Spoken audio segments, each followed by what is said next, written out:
अस्सलाम वालेकुम व्यूअर्स, मैं हूं आपका दोस्त मुदस्सर ज़ीम अंसारी और आप देख रहे हैं चैनल पाकिस्तान लाइंस। जी नाज़रीन, आज के जो हमारे मेहमान हैं उन्होंने डैंकी लगाई थी। डैंकी अनलीगल तरीके से दूसरे मुल्क जाने की कोशिश की थी और इन्होंने हमारे साथ बात की कि जब मैं डैंकी लगा के तुर्की तक पहुंचा तो वहाँ इसको काफ़ी मुश्किलात का सामना करना पड़ा। तो आए अब उनकी ज़बानी सुनते हैं कि उनको किन किन मुश्किलात का सामना हुआ। जी नाज़रीन, ये हैं हमारे मेहमान राना अकमल साहब जो कि डैंकी लगा के तुर्की तक जा सके। इनका असल मकसद था यूनान पहुंचना, लेकिन तुर्की से ये वापस आ गए। आइन से बात करते हैं। अस्सलाम वालेकुम। जी वालेकुम अस्सलाम। जी अकमल भाई, क्या हाल है? जी अल्लाह का शुक्र, ठीक ठाक। जी अकमल साहब, आपके दिल में क्या ख्याल आया कि आपने ये जो अपना गैर कानूनी तरीके से यूनान जाने का सोच लिया, और कैसे आपके दिमाग में ये आइडिया है?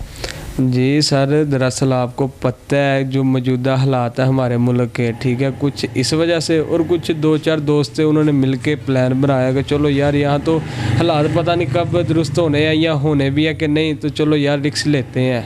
ठीक है, इसमें ना तो मेरे घर वाले रजामंद थे, ना ही कोई रिलेटिव में, और ना ही जो मेरे करीबी दोस्त थे वो। ठीक है, दो चार दोस्त थे वो भी ऐसे ही तंग आ चुके थे घर में से कुछ कारोबार के लिहाज से, तो उन्होंने मिल के प्लान बनाया, तो उन प्लान में मैं भी शामिल हो गया।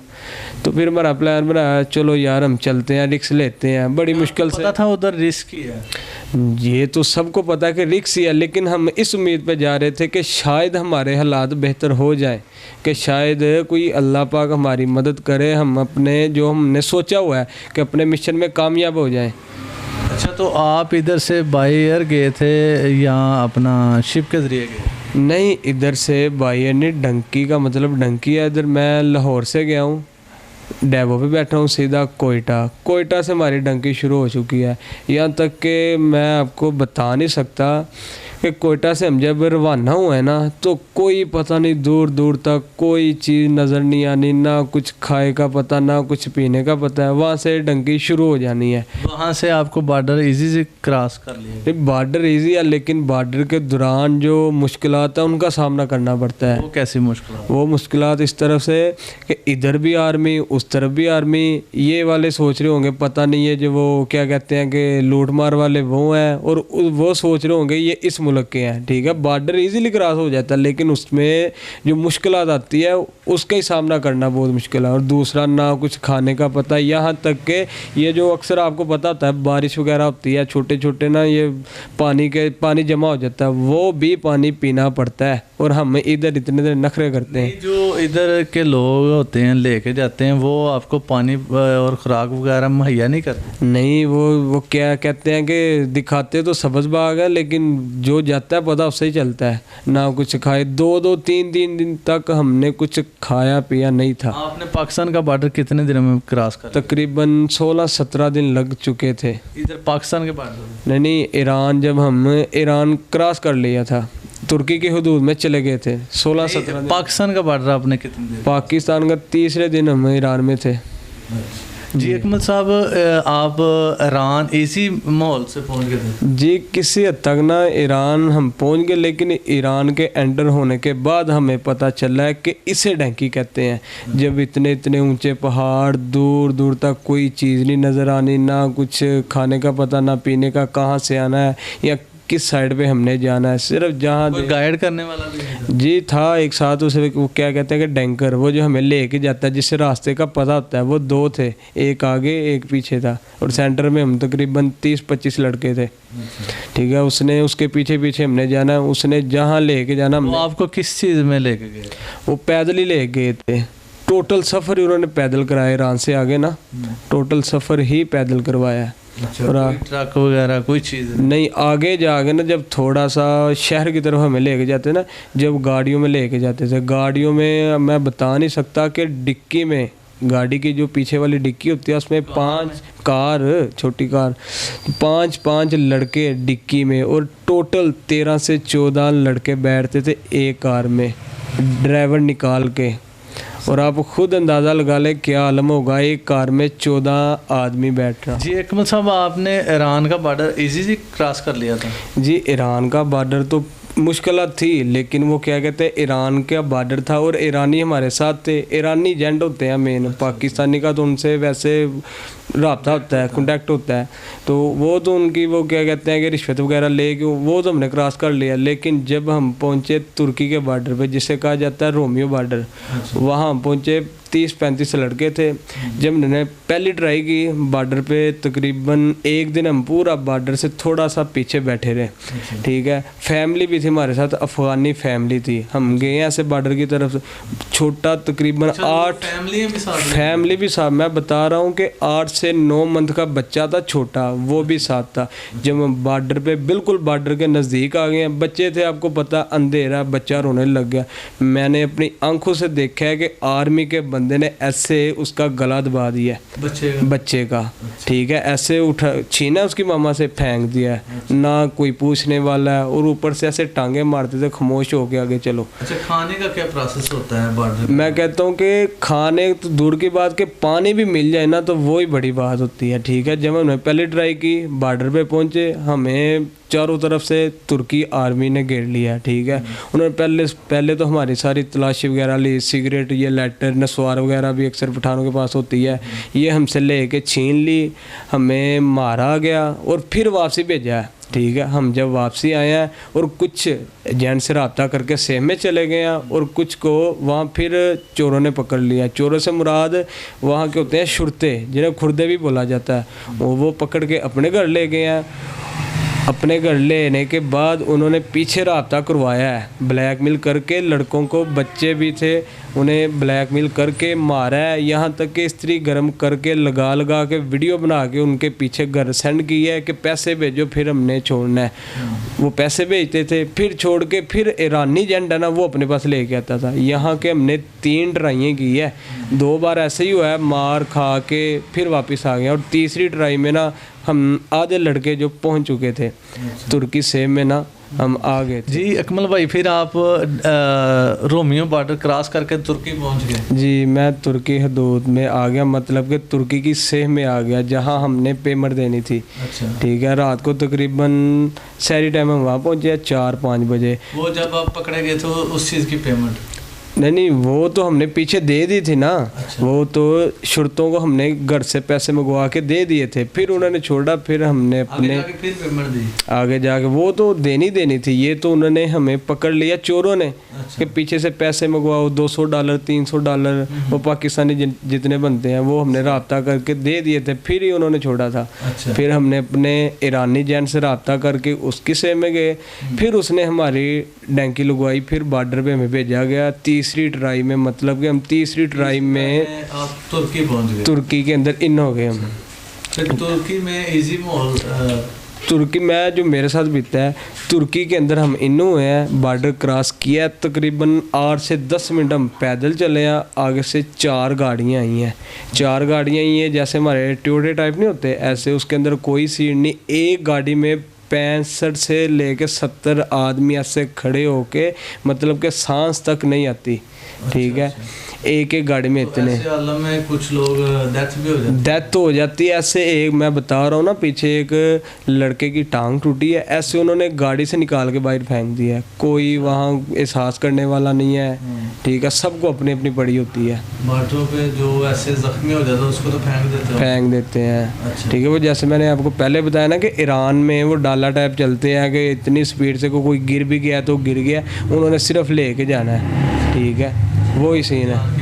हाँ, तो अल्लाह का शुक्र, हम अल्लाह का शुक्र करते हैं कि हम खैर खैरियत से, जो मुश्किलात आई लेकिन पहुंच गए हम, ठीक है। अब आगे हम मेन सेफ में, तकरीबन वहाँ से 400-500 आदमी मैंने देखा, जिसमें 8 साल के बच्चे से लेके, ठीक है, तो इतने ज़ईफ़ आदमी थे जिनकी दाढ़ी सफ़ेद, बाल सफ़ेद, वो भी मौजूद थे डेंगू के दौरान, ठीक है। तो जब हम वहाँ पहुँचे 400-500 आदमी था। ऐसे एक दिन हम वहाँ रहे हैं, तो अपने अपने एजेंट के ना बंदे वो लेके जा रहे हैं गाड़ी में, किसी के 12 ज़्यादा एजेंट हो जाते होंगे उधर जाके ना। वो मेन सेफ है तुर्की की ना, जिसने बॉर्डर क्रॉस करना सारे उस सेफ में आना, जिस एजेंट के मर्जी बंदे हैं। जब हम वहाँ सारे इकट्ठे हो गए, जमा हो गए, वो अपने अपने एजेंट अपने अपने बंदे लेके अपनी अपनी गाड़ियों में, छोटी छोटी सेफें होती हैं अलग-अलग एरिया में ना, वहाँ ले गए। जब हमें ले गए वहाँ जाके हमें पहले दिन तो हमें खाना वगैरह मिला और फ़ौरन यही कहा गया कि पेमेंट लगवाओ, आप पहुँच गए हो, पेमेंट लगवाओ, आपको टिकट देते हैं ड्राइवर की, आप सीधा इस्तांबुल जाओगे, क्योंकि मेन होता है इस्तांबुल जाना है। ठीक है, इस्तांबुल जाओगे। हमने घर फ़ोन किया, घर वाले भी हैप्पी हुए कि पहुँच गए हैं, अल्लाह का शुक्र है। जो ये पढ़ाइयाँ वगैरह यासीन टेंशन उनकी जान पे बनी हुई। ठीक है, वहाँ से हमने पेमेंट लगवाई है कि हमने सुबह निकल जाना। जब हमने पेमेंट लगवा दी है उससे भी 8-9 दिन बाद हम वहीं से मिले, जहाँ के वॉशरूम भी एक ही कमरे में, खाना भी एक ही कमरे में, और लेटने के लिए तो जगह ही नहीं थी। ऐसे बैठ के हम सोया करते थे। 8-9 दिन मैंने जो गुजारे हैं, और वहाँ लोग 8 से लेके 20 दिन वैसे नहीं, मैं बता रहा हूँ कि 8 दिन में तकरीबन 3 से 4 बार खाना मिला होगा हमें, वो भी ये नहीं कि पेट भर के, सिर्फ नॉर्मल सा। ठीक है, जिससे आदमी गुजारा हो जाए। ठीक है, वही गंदा पानी। ठीक है, एक ही, मैं कह रहा हूँ कि क्या आलम होगा कि जब एक ही जगह खाना है, एक ही जगह वॉशरूम करना है और एक ही जगह सोना है। जब आप उधर सेफ में पहुंच गए, 9 दिन रहने के बाद आप क्या इस्तांबुल पहुंच गए? जी, उन्होंने हमें ना एक ऐसे शीट सी होती है, उसे बोला जाता है स्टे पेपर। हर बंदे को अलग अलग दे के, है तो वो फेक ही थे। ठीक है, उन्होंने अलग अलग दे के एक टोयोटे में हमें 70 से 80 बंदों का ना ऐसे खड़ा किया है, जैसा खड़ा हो गया इस तरफ उसने वैसा ही रहना है। ठीक है, तकरीबन वहाँ से 6-7 घंटे का रास्ता था टर्मिनल उसे कहते हैं, जैसे हमारे इधर लाड़ी अड्डा है, इसे टर्मिनल का 6-7 घंटों का रास्ता था। हम वहाँ पहुँचे हैं, ऐसे खड़े हो गए, इतना जलील हो के, ना कोई पानी ना कोई खाना वगैरह। 6-7 घंटे हमने ऐसे खड़े हो के गुजारे हैं वहाँ। जब हम टर्मिनल उतरे हैं, ऐसे हमें उतार के गाड़ी इस तरफ गई है और फ़ौरन वहाँ छापा पड़ गया। छापा किनका पड़ा? जंदरमान वालों का। वो भी एक तुर्की का अदारा है। यहाँ ये जो ये बांजी होते हैं अदर कंट्री के, उन्हें खाना वगैरह मतलब कि वहाँ उन्हें रखा जाता है। इस्तांबुल पहुंचने से पहले छापा पड़ा? इस्तांबुल तो अभी तकरीबन 24 घंटे का सफ़र था। अच्छा। 24 से 26 घंटे का सफ़र था। अच्छा। ठीक है, हम जब टर्मिनल पहुँचे ऐसे छापा पड़ा है, सबको उन्होंने पकड़ लिया है, सबकी तलाशी वगैरह लेके, पास ही ना कि चौंकी टाइप थी, वहाँ में लेके जाया गया। हमारी तलाशी वगैरह की, हमें पूछा गया पुलिस स्टेशन। ठीक है, कि कहाँ से हो, पाकिस्तान, क्या चाहते हो? हमने बोला कि हम इधर काम के लिए आए हैं, तो हमने इस्तांबुल जाना। उन्होंने हमारी हाँ में हाँ मिलाते रहे कि आपको भेज देंगे। हमें ले गए, फिर एक हॉस्पिटल में ले, खाना वगैरह दिया था उन्होंने नॉर्मल सही। ठीक है, एक हॉस्पिटल में ले गए, वहाँ हमारा खून टेस्ट हुआ और फिंगरप्रिंट वगैरह सारे हुए, और हमें यही कह रहे थे कि आपको इस्तांबुल लेके जा रहे हैं। हम सारे खुश थे, लेकिन वो हमें लेके जा रहे थे कैंप। जब हम कैंप पहुँचे हैं, वहाँ हमारी टोटल प्रॉपर तरीके से उन्होंने तलाशी लिया, जो भी था हमारी पॉकेट में, यहाँ तक कि हमारे शूज़ के तस्मे तक भी उन्होंने निकाल लिए थे, बेल्ट वगैरह ऐसे निकाल लिए, पैसे हर चीज़ ले लिए थे। ठीक है, फिर हमें कैंप में रखा गया। वहाँ सुबह 8 बजे उठते थे हम नाश्ते के लिए, इतनी लंबी कतारें कि 11 बज जाते थे ऐसे बारी आने को, खाना मिलने से। ठीक है, यहाँ 2 टाइम खाना मिलता था, और रात का खाना तो मैं कहता हूँ 11-12 बजे हम खाते थे। ठीक है, इतनी लंबे कतारें, बस पानी है कि अच्छे तरीके से मिलता था, खाने का कोई पता ही नहीं होता। ठीक है, वहाँ हमें कह रहे थे कि ये आपके 8 दिन 10 दिन ये सज़ा ख़त्म होगी, फिर आपको हम खुद छोड़ देंगे। ना कि हमारे 1-2 लड़के के पास पासपोर्ट भी था।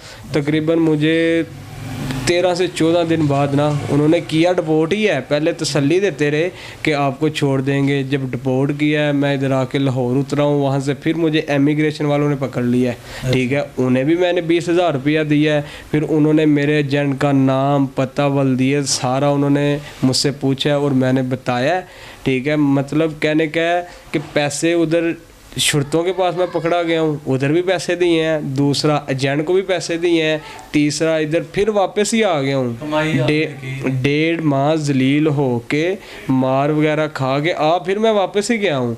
इतने पैसे भी ज़ाया हुए। इधर आके इमिग्रेशन वालों को भी 20,000 रुपया दिया है। अकमल भाई, आप देखने वालों को क्या पैगाम देना चाहते हैं? जी सर, मैं तो यही पैगाम देना चाहता हूँ कि कुछ फ़ायदा नहीं है ना कुछ हासिल हुआ है। देखो जो मुझ पे बीतिया मैंने सब आपको A to Z बता दिया, तो आगे आप माशाल्लाह बेहतर जानते हो। फ़ायदा ही कोई नहीं है कि अपने मुल्क में रहो, इज़्ज़त से रहो, ठीक है, थोड़ा खा लो इतना बड़ा रिस्क लेने से। जी नाज़रीन, आपने राना अकमल साहब की बातें सुनी, वो कैसे पाकिस्तान से डैंकी लगा के तुर्की तक पहुँचे। इनका असल मकसद था यूनान जाना, लेकिन उनकी रास्ते की मुश्किलात ने उन्हें इस काबिल कर दिया। अनथक कोशिशों के बाद वो हार के बैठ गए कि मैं इससे आगे नहीं जा सकता, और डिबोट होके वापस पाकिस्तान आ गए। और उनका यही कहना है कि इतना ज़्यादा जलील होने से बेहतर है पाकिस्तान में रह के थोड़ा कमा के थोड़ा खा लो। ज़्यादा खाने के लालच में आप थोड़ा भी खो बैठते हैं।